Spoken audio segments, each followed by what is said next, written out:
Commentary YouTube has become slop. Bigger creators bully the smaller. YouTube's economy, honestly, is a complete and total mess.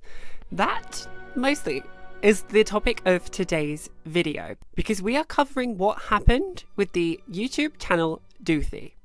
I think it's an amazing example of how when you hear one side of the story, everyone is on a certain side, and then when more information comes to light, that is not always necessarily the case. However, you know me, I'm going to look at every single part of this critically. I'm going to give my opinion, and I'm going to try and be as nice as fair as I can, because the world has enough negativity in it anyway. Without further ado, we are going to be talking about the Duthy commentary slop video fiasco. Let's get into it. Hello and welcome to Matriarchetype. I will be your goddess for today because we are taking a break from the majorly important negativity of the world, and instead we're going to cover some pretty low stakes stuff. Now, I don't say that lightly. I understand that everything is important to a degree. We will be talking about the wider commentary industry of YouTube and the commentary sector of that and what that means. But I think for all intents and purposes, considering everything happening in the world, this particular sect of drama is not the biggest thing to be worried about. So with that in mind, I delicately use the term, I'm going to not enjoy it, but I'm going to partake in it knowing that, it's not the most biggest deal in the world, basically, considering all of the things we've covered on this channel. So grab a bevy, grab a snack, and let me first and foremost get you up to date with what's going on. Duthy, as a creator, her original sub count before this drama, I can't find specifically, but it looks like it was around the 40,000s, which, if you understand about YouTube and the sub count, is not the biggest creator in the world. She has done some wonderful work. I've seen a few of her things as of this topic, to research it, and she has a really eloquent video essay-esque commentary style, and I say that to differentiate between video essays. She has a good talent and a good style in general, but recently she gained a lot of subscribers because of this particular video that as of now is doing very well, into the 800,000 view count. My commentary recommendations recently have been feeling like such nothing content. Overconsumption is bad. You open up YouTube recommendations to find something to watch with your meal, but all your recommendations are about the same topic. The AI fruits. We're gonna laugh at them and talk about how bad they are. Take that, AI. It all feels like formulaic noise, like every video is identical and no one is saying anything anymore. The TikTokification of the bizarre deep divification rabbit hole retrospective. Now, at the heart of this video, she is taking her time to dissect some of the problematic layers to commentary YouTube. And by commentary YouTube, in the original video, she had on her thumbnail a certain selection of creators, which we will come back to, but she gives a few examples in the video of what exactly she's saying is wrong with commentary YouTube and who she means in particular. And it's a classic overconsumption bad video essay. It's called the viral Kendall Jenner tank top, the Kendall Jenner viral tank top. It's just a white Hanes tank top. This white tank top, that's the trend of the summer, according to TikTok. And you needed Kylie Jenner to put you onto Hanes tank tops. You needed a celebrity influencer to put you onto the concept of a tank top. I noticed that the creator wasn't really saying anything of substance, but just playing TikToks and repeating the same 4 talking points over and over again. Now, she also opened the video with this. Commentary YouTube is becoming slop. This video was taken down because I learned that large commentary creators had shared my video in their group chat and apparently got very upset about being criticized. That's right, because this video was originally taken down and re-uploaded. And if you have seen this video, you'll know why. But for those that don't, let me explain. According to Duthy, she alleges, or as you can hear for yourself, there were a group of large creators that put pressure on her, or she felt pressure from them to unlist the video, even though it was only at 3,000 views at the time. As a small creator, this was obviously very intimidating. These people have a lot more money, connections, and followers than I do. I was asked to change my thumbnail. I was even asked by a featured commentary creator to unlist the video at only 3,000 views. She backs it up with a pinned comment, which we'll get back to more later because that becomes very important in this little situation. Now, when you look a little bit further into the topic at hand, it turns out that there was a featured creator on this video. His name is Saji Shamar. Now, he was on this video. I didn't see the original, but allegedly, according to the comments and other sources, he was kind of partaking in this critique of commentary YouTube. But there was also in the group chat amongst many of the other creators. And so via communications with him, he was the one originally that asked Duthy, can you pull me out of this video or can you unlist the video? Allegedly. We don't have messages of this, but this is what we know through the grapevine. So if you go by the original commentary from Doothi, there is this depiction that larger creators kind of bullied her, forced her to take it down, applied pressure because of the power they have as larger creators, which does happen. So it becomes a very understandably believable story. But there is more to this. However, the meta commentary of what she's saying, I will also talk about predominantly at the end, because she does say quite a lot of stuff. And it is my opinion that if you are going to be a commentary YouTuber, you also should have the ability to take being commented on. If you can't take it, don't dish it, I think is what my mom used to teach me. Many of the subjects of commentary YouTube, we consider to be this kind of laugh stock, jokeable, silly men in the manosphere, AI slop creators, stuff like that. We deem them in society to be worthy of this critique, but they're still people too. And by the same account of larger creators saying, I'm a person, I don't want to be critiqued, they also aren't even applying that to the people they talk about themselves. So I do think there is a lot to be said about the greater, world that is commentary YouTube. And as a commentary channel myself in my own little way, I do want to talk about that towards the end. But for now, I'm just going to keep covering what happened to catch you up to where we are. I'm re-uploading this video that I spent 8 months on to implore you, the viewer, to watch this and form your own opinion. Was I too harsh, or are commentary YouTubers scared that people are waking up to slop content? Duthy says she took 8 months putting this video together and she was quite upset when larger creators forced her to take it down. Side note, from my perspective, 8 months on this video does seem like a long time. Now, is it a great video? Yes. Does she hand make a lot of the puppets and tapestries and stuff herself? Yes, that's incredible. Does 8 months for this level of a video still seem like a long time for me? Kind of, yeah. How can I put this nicely? Let me say, if it takes 8 months to say this, there is so much else that can be done and said in that time, in my opinion. If you have this much to say, taking 8 months to do so is, to me, I think, a little bit disingenuous. And we'll get back to that because there are other elements of Duthy's critiques that I find a bit disingenuous personally. I mean, they are a bit more of a narrative aspect, but we'll get back to that. But I will say so much good stuff about her video. For example, the definitions and the style are fantastic. Seeing this inability to cover topics, whether it be Kendall Jenner's tank top or political dog whistles, with the depth and nuance they warrant, is not only a hallmark of surface skimming commentary content, but indicative of the lost art of rhetoric. Rhetoric is a skill taught to us in English classes, defined as the art of effective or persuasive speaking through the use of compositional techniques, figures of speech, and the rules of rhetoric. The definitions that she puts up, I think, is actually something that we should all be doing, and I'm going to maybe start trying to do myself. Not that I use many key terms in that way, but I think it does separate from, anyone that hasn't learnt those key terms is a good way for them to know. And I think we have to remember that there are constantly new people joining these spaces and communities, and we should be defining our terms. But B, also, it stops misinformation and people using terms they don't actually know and virtue signaling. Irony there, but we'll get to that.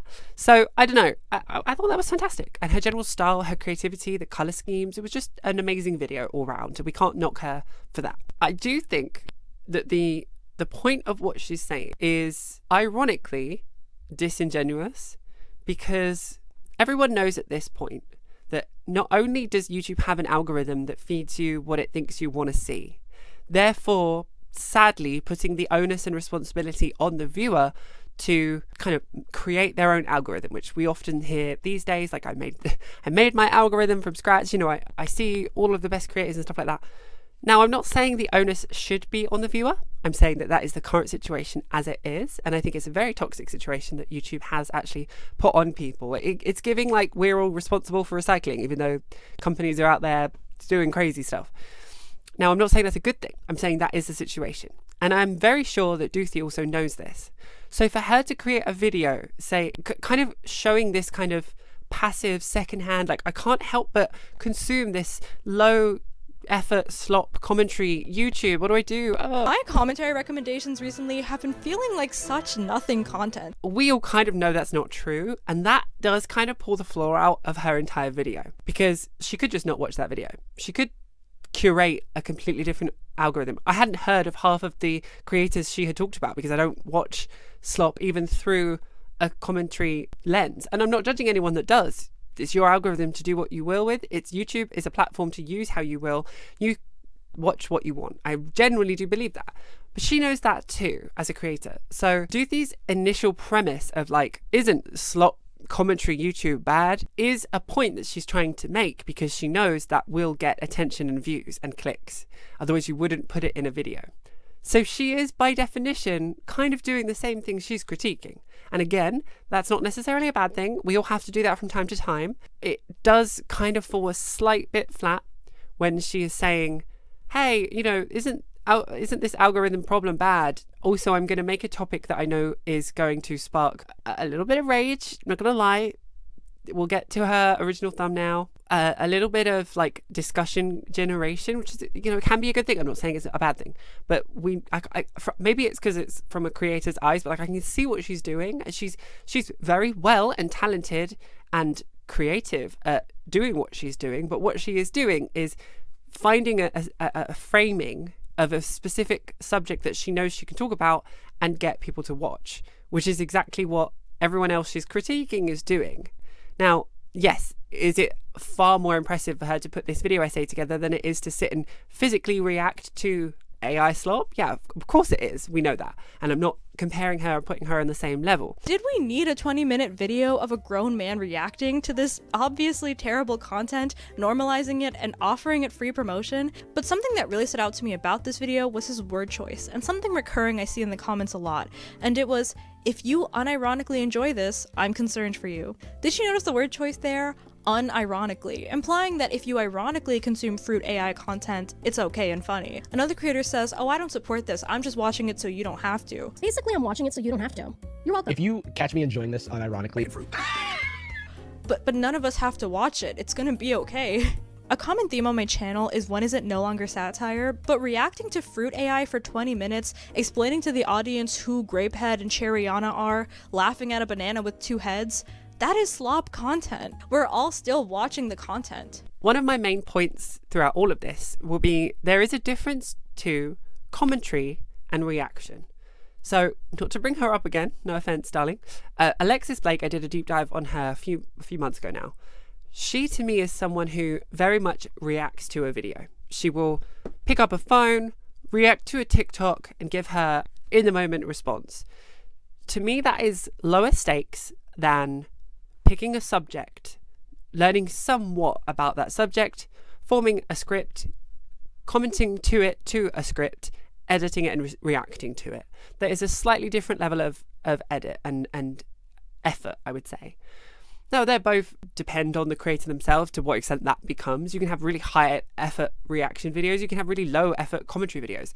But I think we should just be very separate between how we talk about both things. Maybe I'm just defensive because I kind of see myself more on the reaction side, but I swiftly got very sick of reacting when I first started it on the channel because it just felt, I don't know, I couldn't form a good opinion in the moment myself. So maybe that's a personal flaw, regardless. However, very much on the side of Duthy, I will say, as I stated earlier, all of the creators that are upset that they got called out, or any creator that feels called out by saying that commentary YouTubers become slop, they really should learn how to take criticism, as well as the fact that they're more often than not so good at dishing it out. Specifically, we're going to give one case study later on. I think his name is Mark. He seems very butthurt that he's been called out here, but it's kind of like, hey, you aren't any better than the people you're calling out, and if you want to critique any single one person, you should be able to take it. I think that is a fundamental rule. It's very hypocritical to expect no one to have criticism of you back. An even more meta video came out talking about me and other commentary creators. Commentary is low-key bad, parentheses re-upload, from YouTuber Doothi. I have a few things I need to say. So no bullshit, I'm just gonna get straight to the point. This video is weak.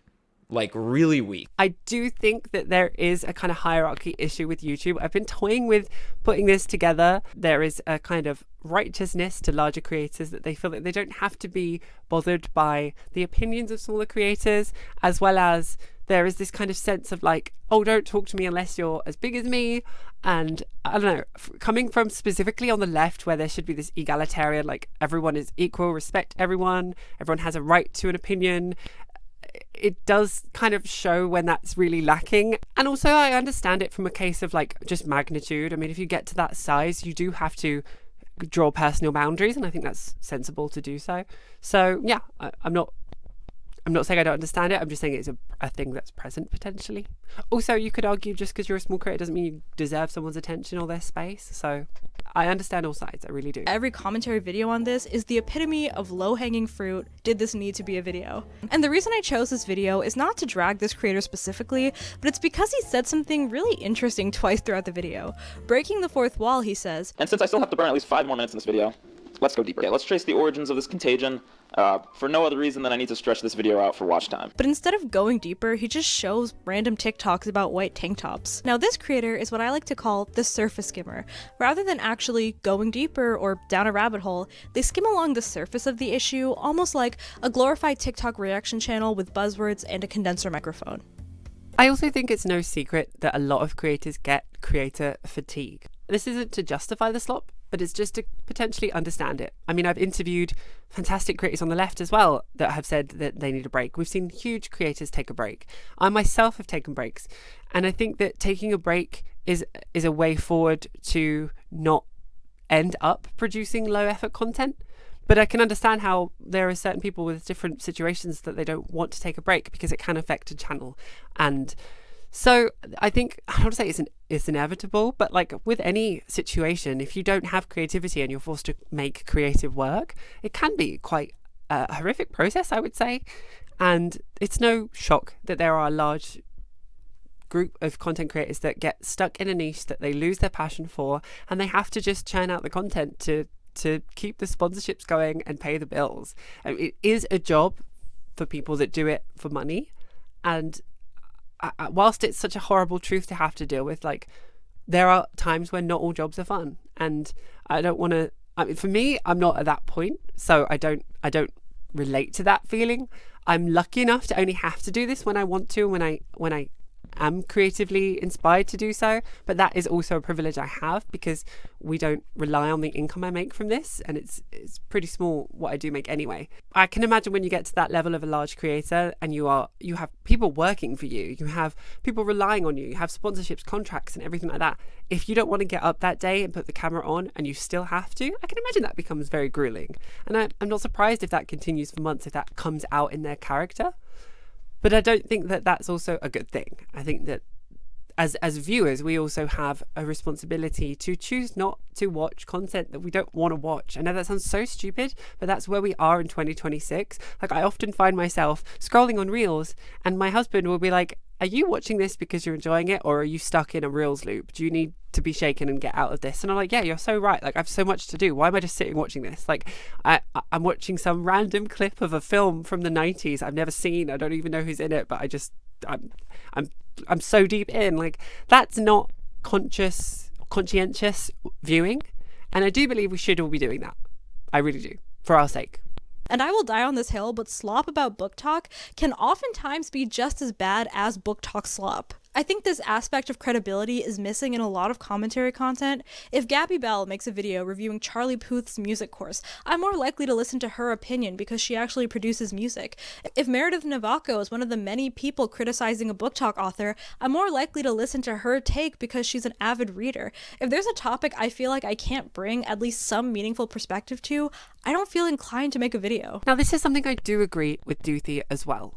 Not everyone should be speaking on the internet about things they know nothing about. I think we should try and stick in our lane to an extent that we express that on the internet. Like, I often talk about subjects I don't know about, but you will very much always hear me say, I'm not the specialist on this. These are the creators I recommend if you want to know more, or if I don't know those creators, I will say that too and say, this is something I know from this. I might be wrong. Like, I think we should all have a lot more humility online. I can be wrong. Even in my comments, I say like, oh, I didn't know this. Thank you so much. Let me know. And people reply like, wow, like, I'm not used to people saying that they were wrong. And I'm like, yeah, it's because we have this situation of like Destiny versus Hassan vibes, and it's like, that's great for certain people on the internet, but like, I don't think we should be held to this standard that we are meant to know everything all the time. We should be confident in what we do know, and we should say that with our full chest. But I think we should also be able to say like, hey, take this with a pinch of salt. Like, I fact checked up to this. I know this confidently, but this is just a summarization. This has not been triple fact checked. Like, I think that it's unrealistic to expect everyone to have the resources and time to video essay level release that stuff, especially when we're talking about commentary YouTube that's on the ground much more. It takes more than 8 months. You have to release stuff sooner than 8 months to be relevant. So I think that being able to be honest about where we are with what we do and don't know, I think is an important part. So to this point, I do agree with her. She's talking about, you have people saying things they're not quite sure of, and that becomes virtue signaling and jumping on a boat about something, and then we can often be wrong, like the Amber Heard situations of the world where everyone just kind of takes one side of the story and doesn't really listen to the other side, and we've already made our opinions before that other side gets to speak. Speaking of that though, Duthy, I do have to add a bit more information to the situation at hand with regards to the re-upload that you released. This is not good criticism. As a matter of fact, it's really hypocritical, it's bad faith, and it's predicated on some pretty serious misrepresentations of the facts that led up to this all caps re-upload. So, one of the creators called out in Doothy's video is called Mark Insco. Now, I have not heard of him before this, so I'm learning with you, peeps. So take a seat, let me catch you up. This is a purposeful misrepresentation of the facts, and Duthy knows it. She somewhat clarifies herself in a pinned comment, believes in the fact that she was fundamentally scared into compliance by this apparent group chat of rich and powerful commentators. The reality is that her original video was a collaboration with another YouTube commentary creator, Saji Sharma, who also promoted the video himself on his own YouTube channel and Instagram. Saji, who is a friend of Duthy, is also in a group chat with other commentary creators, some of whom were understandably taken aback by him participating in and promoting a YouTube video thumbnail depicting some of them and or their friends as clown marionettes whose strings, I guess, are being pulled by big commentary. So he released his response on May the 1st, and in it he talks about the situation and the information he has on the situation regarding Doothy's re-upload, which did open my eyes, but I had already kind of glimpsed at the comments, so I was already suspecting something because there are a lot of people unhappy with Duthy in the comments of her video. He talks about how Duthy wasn't actually pressured by larger creators to take down the video. It was in fact just the fact that Saji Sharma had asked to opt out of the video, and the sections that he was in he requested to be taken away from, which he has every right to do as a featured member of that video, especially when you don't have insight on how it looks in the final product. There are people I've interviewed and they've said, I trust you, release it without my prior viewing of it. But if they had seen that video and I'd made them out to look bad, or I'd made their comments used in a way that put other people in a bad light, that they didn't want that to be on the internet, they have every right to say, hey, take me out of the video. I don't agree with your representation of our conversation. And it does sound, allegedly, in my opinion, like that's what happened with Duthy and Saji Sharma. It was Saji himself who got cold feet at how harshly the final product was packaged and asked Duthy to take down the video and remove him from it, which she agreed to do. Saji, again, who is Duthy's friend and collaborator. No other creators reached out to her. She was not pressured by anyone else. Besides, again, some creators venting to each other in a private group chat. And he also shows the original thumbnail that was used on the original upload by Duthy. Now, okay, I think it's all fair in love and war. I think you can put a thumbnail up that you know is going to get clicks because that's what people have to do. However, like, I do think there are a lot of creators in this thumbnail that aren't in the video, and I do think that that's kind of like a YouTube social norm that we kind of tried to stick to. Like, don't just throw people's faces on it unless there's a a subtext or some kind of other community-based situation that we get. I mean, I very much think I tried to do that myself. Call me out if you find one that's not the case. But I'm pretty sure that like putting the people in the video you mentioned on the thumbnail is kind of commonplace. And Mark also explains that it wasn't these larger creators that told Duthy to take down the video, like she kind of somewhat alleges. It was more a case of they had a private conversation. They were a little bit butthurt that there was a video about them, which again, I'm thinking to myself, well, you kind of have to take that. That's kind of part of the game. But they didn't necessarily reach out to her. Maybe it just came through Saji. Maybe Saji said, you know, some of these bigger creators aren't happy and she took that to heart. But it doesn't sound like there was any actual application of pressure or power from larger creators to get her to take the video down, and that she had to in order to take out the segments that the featured creator was on, which is kind of a very different story. And I think that how she portrayed that to happen was slightly misleading in my opinion, allegedly, and then that's why maybe she had the additional comment that still kind of gave us a bit more information but not quite everything. And I don't know, that's my opinion. You can make your own opinion of this however you see fit. But yeah, a few points understood there from what Mark added in form of information, which he does say quite confidently is the truth. I've lost hundreds of subscribers. I'm sure the people who are actually in this thumbnail and who have much larger fan bases are dealing with an even more unhinged reaction. This isn't to say that I agree with everything Mark said. He calls her video weak, and I think that's a bit harsh. This video is weak. Like, really weak. Her video is very well put together, and you might not agree with everything, but weak is not really the term I would use for her video. It's one of the most well put together videos I've seen in a long time. He also says that he believes a lot of the other creators mentioned in the thumbnail will have lost subscribers and that he's lost a few hundred. And I did do a brief quick check on Social Blade, which doesn't show everything.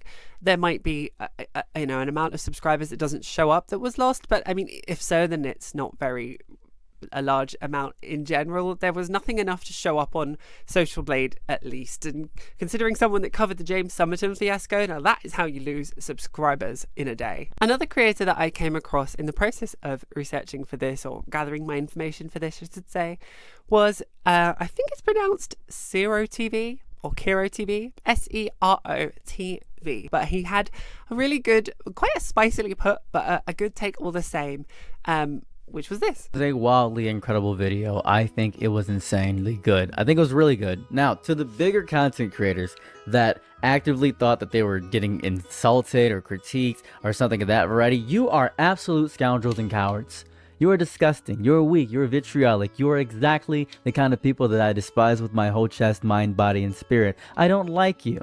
Because this is a very small content creator. The fact that you couldn't take an ounce of criticism that you yourself deliver is a weakness of your entire character as a human being, and it disgusts me. You should actively do a reevaluation of who you are as a person. Excellently put. I probably wouldn't have put it as harshly, but I love the character and the personality anyway.